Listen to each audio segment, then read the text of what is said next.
The atmosphere on The Late Show with Stephen Colbert was electric. The night former Florida Attorney General Pam Bondi appeared as a guest. Known for his sharp wit and unapologetic political jabs, Colbert wasted no time digging into the tension.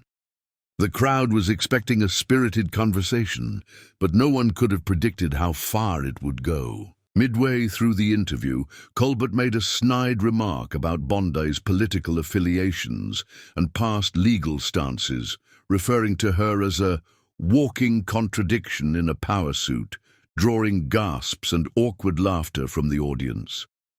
Pam Bondi paused, smiled politely and leaned forward. What happened next, no one saw coming. Colbert's comments seemed designed to catch Bondi off guard, a tactic he's mastered with politicians across the spectrum. But instead of flinching, Bondi looked directly into the camera and responded with a cool, composed tone. She challenged the host's knowledge of the legal cases she'd handled, explaining with precision how media narratives often distort facts. "It's easy to mock from a desk, Stephen," she said, "but harder to face the real consequences of leadership." The audience, expecting defensiveness, was stunned into silence. Colbert blinked, momentarily thrown off his rhythm. The tension didn't dissipate, it thickened. Colbert attempted to steer the conversation back into his comfort zone with humor, referencing controversial policy decisions during Bondi's tenure. But Bondi came prepared. She calmly dismantled his points one by one, citing court precedents and bipartisan collaborations. At one point, she said, "If you're going to use your platform to criticize, at least get the facts right." The audience murmured, some visibly impressed, others unsure how to react. This wasn't the usual rhythm of late-night politics. It was something much more intense. Viewers at home quickly picked up on the shift in tone. Social media lit up in real time, with hashtags like Bondi claps back and Joe Colbert showdown trending within minutes. Commentators from both sides of the aisle were tuning in, and clips of the exchange began circulating even before the episode had ended. Meanwhile, back in the studio, Colbert tried to regain control of the narrative by returning to satire.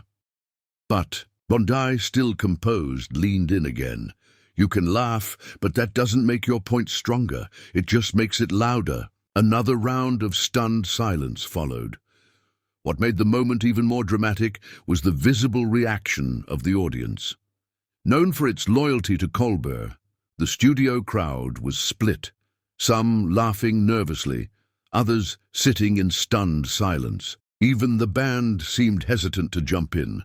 The normally predictable energy of the room shifted as Bondi commanded attention without raising her voice. She wasn't angry, she was confident, and it showed. For every jab Colbert delivered, she responded not with outrage, but with facts, clarity, and a sense of purpose that caught everyone off guard. Colbert, clearly realizing the moment had taken a turn, softened his tone. He acknowledged Bondi's legal record and even complimented her composure. But the damage or transformation had already been done.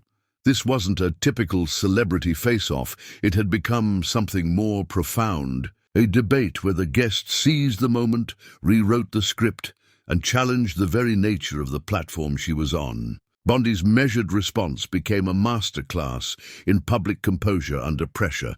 "I didn't come here to be liked," she said. "I came here to be heard."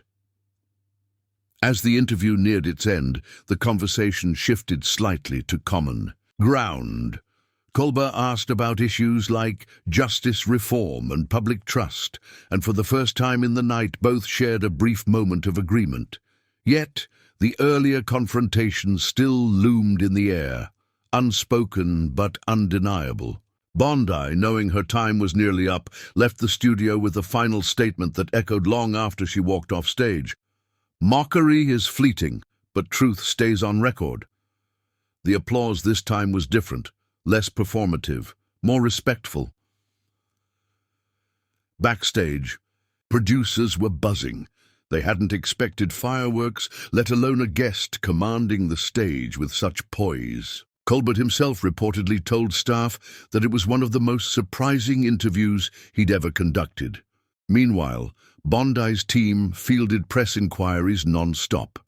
She had gone viral, not for outrage, but for outmaneuvering one of late night's sharpest minds on his own turf.